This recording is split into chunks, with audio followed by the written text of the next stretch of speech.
Welcome students.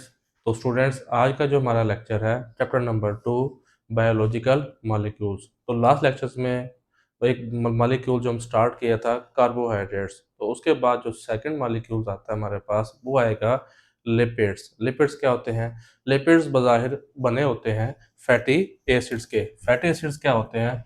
जो अमूमन तौर पर हेट्रोजीनियस कंपाउंड्स के बने हों। हेट्रोजीनियस क्या होता है? जो कि डिफरेंट मिक्सचर्स का एक मुरक्कब हो, जिसके अंदर एसिटिक एसिड्स हो गए या डिफरेंट कंपाउंड जो हैं वो मिलकर क्या बनाते हैं? Heterogeneous compounds. तो लिपिड्स की कुछ ऐसी प्रॉपर्टीज हैं जिनका ह्यूमंस बॉडी कह लें आप लाइफ पे बहुत बड़ा असर होता है। जैसे कि आपके पास जो पहला पॉइंट जो हमने लिखा है बोर्ड पर वो कौन सा है? हाइड्रोफोबिक। हाइड्रोफोबिक्स जो होते हैं बज़ाहिर उन्हें हम नाम देते हैं किस चीज का? वाटर बैरियर का। किस चीज का बेटा? Water barrier. वाटर बैरियर्स ऐसे होते हैं कि अगर आपके सेल्स के अंदर या आउटसाइड या इनसाइड अगर वाटर मौजूद है तो वो ना ही तो वाटर को आउट होने देगा और ना ही वाटर्स को इन होने देगा। तो ये क्या करेंगे? वाटर बैरियर, वाटर के दुश्मन होंगे जो कि पानी के साथ कभी भी मिक्सअप नहीं होते। दूसरी चीज क्या होगी? They are insoluble in water, के ये पानी के अंदर हल नहीं होते। वजह क्या है कि दो चीजें मैटर करती हैं कि जो वाटर जो होते हैं वो हमेशा क्या होते हैं? पोलर होते हैं। पोलर्स किसे कहते हैं? जो डिफरेंट मॉलिक्यूल से मिलकर बने होते हैं। और जो फैट्स जो होते हैं, लिपिड जो होते हैं, ये कौन से होते हैं? Non polar. तो नॉन पोलर और पोलर्स को कभी भी मिक्सअप किया नहीं जा सकता, वो आपस में कभी भी सॉल्युबल नहीं होते। तो इसलिए क्या होगा कि इनकी जो स्पेसिफिकेशन जो होती है वो डिफरेंट होती है। इसके लिए हम एक फार्मूला भी उसका लिख लेते हैं कि आर क्या होगा आपके पास? General R C O H. R जो आपके पास वो एक अल्काइल ग्रुप्स, कार्बोनाइल ग्रुप और एसिटिक एसिड आपके ये डिफरेंट कंपाउंड्स हैं। इसके अलावा कहते हैं they are source of rich energy. Energy के सबसे क्या होते हैं? सोर्सेज होते हैं। हम लोग ये टॉपिक ये पहले भी डिस्कस कर चुके हैं कि सोर्स ऑफ एनर्जी का मतलब ये है कि आपके पास क्या होगा कि एनर्जी के दो ही चीजें सोर्स होती हैं, एक कार्बन और एक क्या होता है? हाइड्रोजन। कार्बन और हाइड्रोजन के दरमियान में जो बॉन्ड पाया जाता है, इनके दरमियान के अंदर जो बॉन्ड होगा ये क्या होगा? Source of energy. किसी के पास क्या होगी? वो एनर्जी मौजूद होगी ये डिफरेंट कंपाउंड्स के लिए क्या होती है? इस्तेमाल होती है। इस तरह वो क्या लगे इनके दरमियान में जो एनर्जी जो होती है वो होती है अपना 473 473 किलो कैलोरीज या 7300 किलो कैलोरीज जो होती है कि अगर एक बांड के टूटने से जो एनर्जी रिलीज होती है 7300 किलो कैलोरीज एनर्जी होती है। अगर आप इसको लिखते हैं 7.3 तो फिर आप लिखेंगे इसको क्या लिखेंगे? जस्ट एक कैलोरीज। तो इसमें से जो एनर्जी रिलीज होती है उस एनर्जी को बॉडी के डिफरेंट रिएक्शंस के लिए क्या किया जाता है? इस्तेमाल किया जाता है। डिफरेंट बॉडी के अंदर होने वाले बायोकेमिकल रिएक्शन जो होते हैं वही एनर्जी को यूटिलाइज करते हैं और एनर्जी के जो डिफरेंट बॉन्ड्स होते हैं उन्हें बनाने के अंदर भी मदद देते हैं। इसके अलावा क्या करते हैं? ये एक इंसुलेटर्स का भी काम करते हैं। लिपिड जो होते हैं आपकी जो बॉडी जो होती है, बॉडी के ऊपर फर्स्ट जो लेयर जो होती है उसे हम नाम देते हैं डर्मिस का। क्या नाम देते हैं उसे हम? डर्मिस का। डर्मिस के नीचे एक और लेयर होती है उसे कहते हैं लिपिड्स लेयर, लिपिड्स वैक्स। तो क्या करती है? आपकी बॉडी के अंदर इंसुलेटर्स का काम करती है। कि फॉर एग्जांपल अगर आपके पास सर्दियां आ गई हैं, सर्दियां जब आती हैं तो उसमें टेम्परेचर जो होता है, टेम्परेचर अमूमन तौर पर क्या हो जाएगा? लो हो जाएगा। टेम्परेचर लो और हाई होने में दोनों के अंदर चाहे आपके पास क्या हो?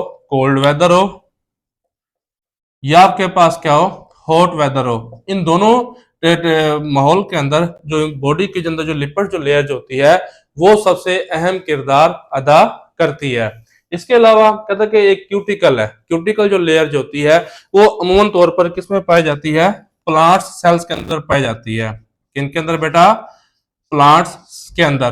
प्लांट्स जो होते हैं उनके जो वैक्स क्यूटिकल लेयर जो होती है अमूमन तौर पर वो या तो वो मिलेगी आपको लीव्स के ऊपर या उसके जो स्टेम्स जो होते हैं उनके ऊपर पाई जाती है। तो अमूमन तौर पर इस तरह की जो लेयर जो होती है ऐसे पौधों में पाई जाती है जो पौधे क्या हो, ऐसे इलाकों में रहते हो जहाँ पे हाइड्रोस्टेटिक्स कंडीशंस हो, वाटर कम से कम मौजूद हो। तो वो क्या करते हैं, जब बॉडी को अपने अंदर टेम्परेचर पानी को ले जाते हैं तो पानी ले जाने के बाद उसे स्टोर कर लेते हैं। वो पानी बाहर नहीं जाता, उसकी वजह क्या होती है, उन प्लांट्स के बाहर मौजूद क्यूटिकल लेयर होती है जो क्या करती है, उस पानी को उनके अंदर स्टोर होने में मदद देती है। इसके अलावा कहते हैं कि लिपिड जो होते हैं वो एक्सोस्केलेटन बनाते हैं। हमारे पास दो तरह के जानदार होते हैं, एक को हम नाम देते हैं एक्सोस्केलेटन, एक को कहते हैं endoskeleton. Endoskeleton such like as a humans, जो एक्सोस्केलेटन जो होते हैं ऐसे आर्थ्रोपोड्स, जो आर्थ्रोपोड्स होते हैं उनका जो सिस्टम जो होता है वो वैक्सीज से बना होता है। वैक्सीज जो होती है वो किससे रिलेट करती है, लिपिड्स के साथ। तो इसमें क्या होगा, एक्सोस्केलेटन जो होती है जैसा कि स्कॉर्पियंस जो होते हैं, क्या चीज है, स्कॉर्पियंस के स्कॉर्पियंस का जो बॉडी स्केलेटन जो होता है, स्कॉर्पियंस का जो बॉडी स्केलेटन जो होगा वो एक्सोस्केलेटन कहलाता है। तो उसकी कंस्ट्रक्शन जो होती है वो अमूमन तौर पर वैक्सिस या लिपिड से होती है। लिपिड्स की एक टाइप जो होती है उसमें कहते हैं एसाइल ग्लाइसरॉल। एसाइल ग्लाइसरॉल जो होते हैं वो दो चीजों से मिलकर बने होते हैं। एक चीज को हम नाम देते हैं एसिड्स का और एक को नाम देते हैं अल्कोहल का। लेकिन इन दोनों को कंबाइन करने के लिए इनके दरमियान में एक बांड मौजूद होता है, उस बांड को हम नाम देते हैं ईस्टर बांड। याद रखिएगा, जब भी ईस्टर बांड जब बनता है तो वो चीज न्यूट्रलाइज हो जाती है। न्यूट्रलाइज होने के बाद उसमें से क्या होगा, वाटर रिलीज होगा और उनके दरमियान में एक बॉन्ड बन जाएगा, उसे हम कहते हैं ईस्टर लिंकेज। तो ईस्टर लिंकेज किसमें बनेगा, एक एसिड और एक क्या होगा, अल्कोहल मॉलिक्यूल। एसिड जो होगा आपके पास वीकेंड एसिड है, वीक एसिड कौन सा होता है, एस्टिक एसिड CH3COOH। अगर हम इसका जनरल फार्मूला देखें तो हमने मेंशन किया हुआ है यहाँ पर, कि मैं लिख देता हूँ यहाँ पर कि इसका जो एस्टिक एसिड का जो फार्मूला जो होता है उसे हम कहते हैं CH3COOH।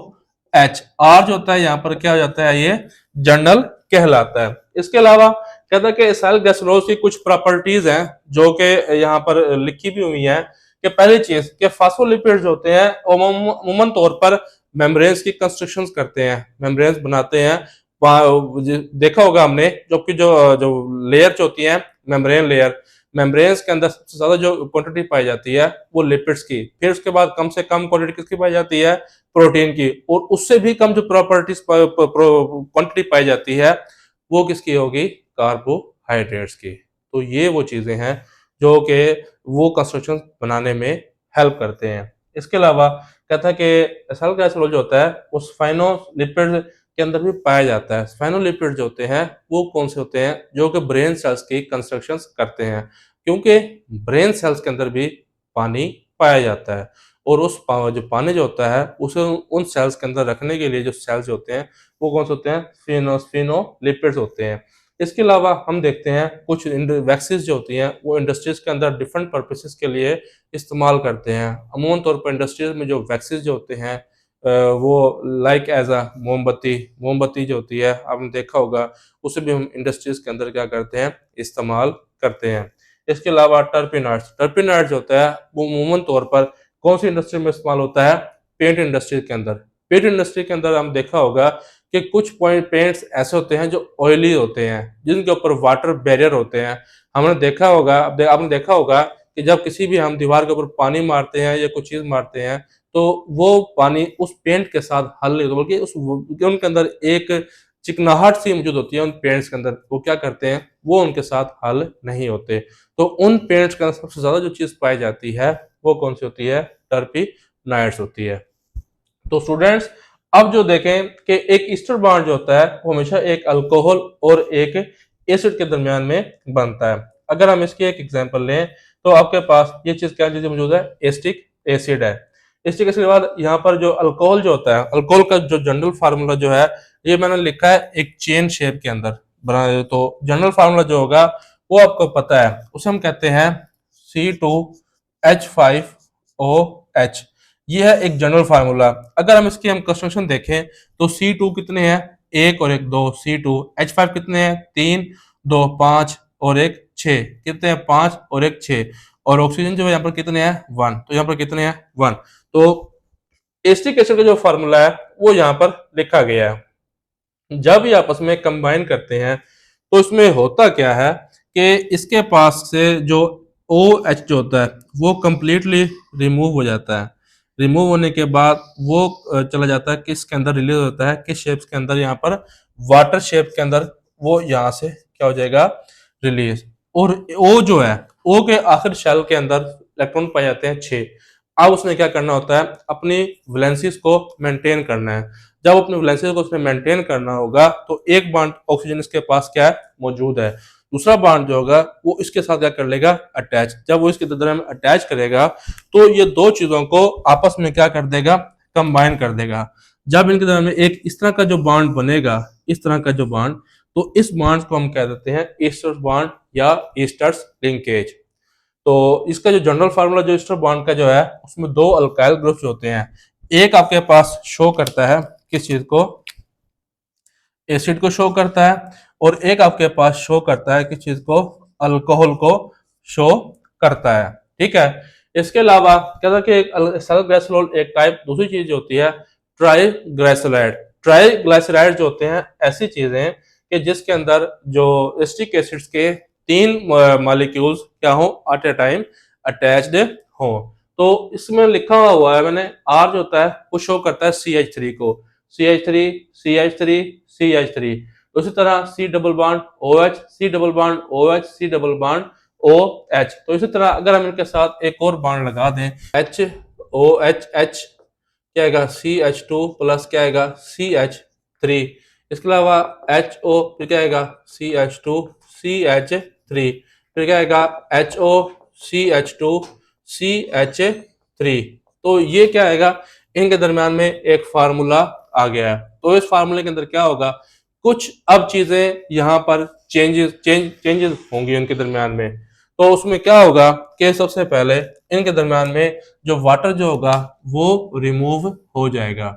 जब वाटर यहाँ से इसके दरमियान में रिमूव होगा, इन दोनों के दरमियान में तीनों के जब आपस में अटैच होंगे, जब ट्राइग्लिसराइड जब ये बनाएंगे तो उसमें क्या होगा कि CH3 CH2 जो होगा, C बॉन्ड जो होगा वो आकर ऑक्सीजन के साथ क्या हो जाएगा अटैच हो जाएगा। वाटर यहाँ से क्या हो गया रिमूव हो गया, वाटर क्या हो गया यहाँ से रिमूव हो गया। तो वाटर्स के रिमूव होने से इनके दरमियान में जो बॉन्डिंग की जो स्पेसिफिकेशन जो है वो थोड़ी सी क्या हो जाएगी चेंज हो जाएगी। उसमें क्या आएगा, अब आएगा CH2, यहाँ पे क्या आएगा CH3। अच्छा एक और बॉन्ड CH2, फिर ये क्या होगा इसके साथ अटैच हो जाएगा, यहाँ पे क्या जाएगा CH। ठीक है। और फिर क्या जाएगा CH2, फिर क्या जाएगा सॉरी CH, यहाँ पे क्या आएगा 3, और फिर क्या आएगा CH2, और फिर क्या जाएगा इसके दरमियान में O बॉन्ड।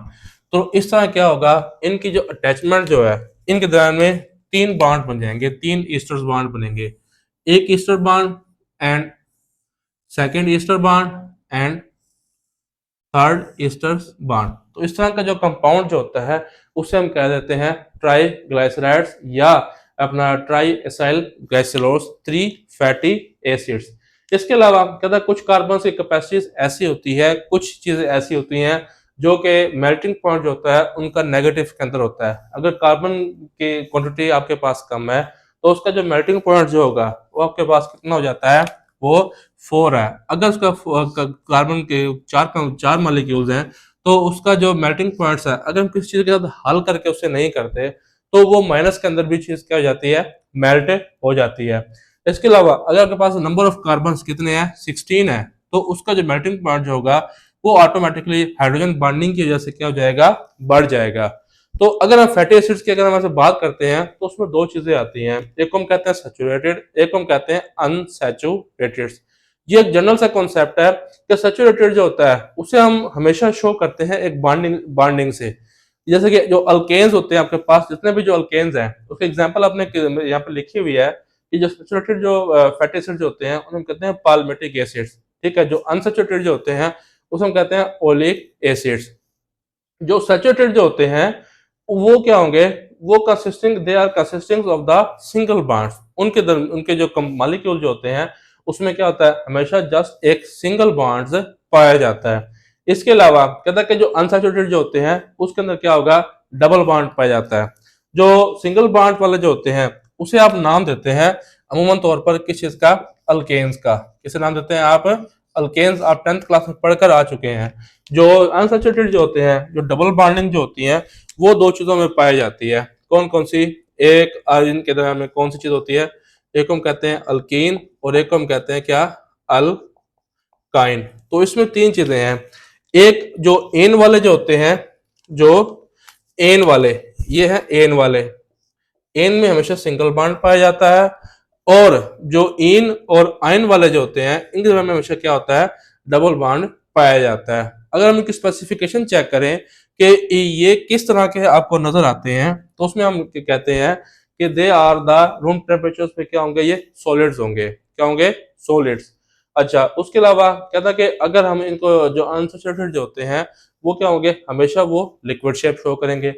अगर वो लिक्विड्स होते हैं तो उसकी कुछ वजूहत होती हैं, क्योंकि जो सैचुरेटेड जो होते हैं पालमेटिक एसिड्स उन्हें यूज करते हैं एनिमल फैट्स, जानदारों की जो चर्बी जो होती है, हम ईद वगैरह पे जब गोश्त वगैरह पकाते हैं उसमें चर्बी में जब गोश्त खाना बनाते हैं तो फौरन से वो क्या होता है, जमना शुरू हो जाता है। इसी तरह दूसरी चीज जो है, जो हम और जो कुकिंग ऑयल जो यूज करते हैं, कुकिंग ऑयल जो होगा हमेशा आपको वो मिलेगा अपना कैनोला कैनोला में मिलेगा, या आपको सनफ्लावर में मिलेगा, या आपको और भी दूसरी जो दो चार टाइप्स हैं, जैतून हो गया, ऑलिव ऑयल जो होंगे प्लांट से हैं। तो प्लांट जितने भी जो ऑयल हम लेते हैं वो अमूमन तौर पर क्या होते हैं, लिक्विड शेप्स के अंदर पाए जाते हैं। उन पर जितना मर्जी टेम्परेचर हो वो हमेशा क्या शो करेंगे, लिक्विड शो करेंगे, वो सॉलिड नहीं बनते।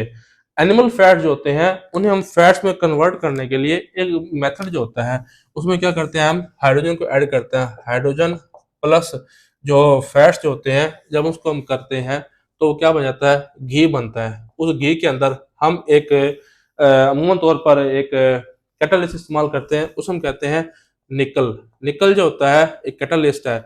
जब वो घी बनता है तो उस घी के अंदर इससे जो जो प्रोसेस जो होता है फैट्स के अंदर हाइड्रोजन ऐड करके तो घी बनाने का जो अमल जो होता है इसे हम अमूमन तौर पर कहते हैं क्या, हाइड्रोजिनेशन प्रोसेस। जिसके अंदर घी बनाने के लिए आपको निकल की मौजूदगी के अंदर आपको हाइड्रोजन का सहारा लेना पड़ता हो, तो ये वो मेथड है। इसके अलावा कहता है कि they are solid, they are the liquids. एक अहम बात जो होती है मैं आपको बताता चलूं कि एंड एंड में कि हमेशा जो ऑयल जो होते हैं या घी जो होता है उसकी ग्रेविटी जो होती है, हमारी आम जो जमीन की जो ग्रेविटी जो होती है वो उससे क्या होती है, कम होती है। अगर हम इस ग्रेविटी की बात करें, स्पेसिफिक जो ग्रेविटी हो गया, विस्कोसिटी हो गया, इस चीजों की अगर हम बात करें तो अमूमन तौर पर इस ग्रेविटी जो होती है 0.85 जो होती है, सॉरी कितनी होती है, 0.85 इसकी एक स्पेसिफिक ग्रेविटी होती है। उस स्पेसिफिक ग्रेविटी की वजह से ये क्या करते हैं, जब भी इनको हम वाटर्स के अंदर डिसॉल्व करने की कोशिश करते हैं तो ये क्या करते हैं, वे ग्रेविटी लो होने की वजह से हमेशा वाटर्स की जो अपर साइड होती है उसके ऊपर क्या होते हैं, ये तैरते रहते हैं। तो ये था हमारा आज का लेक्चर कि लिपिड्स क्या होते हैं और एसाइल ग्लाइसोलोज क्या है और ग्लाइसराइड ट्राइग्लाइसराइड्स क्या है। तो इंशाल्लाह हम नेक्स्ट लेक्चर में मज़ीद आगे हम पढ़ेंगे इसमें और क्या चीज़ें हैं। तो अगर हमारा लेक्चर पसंद आए तो इसे लाइक और सब्सक्राइब ज़रूर कीजिएगा। अल्लाह हाफिज़।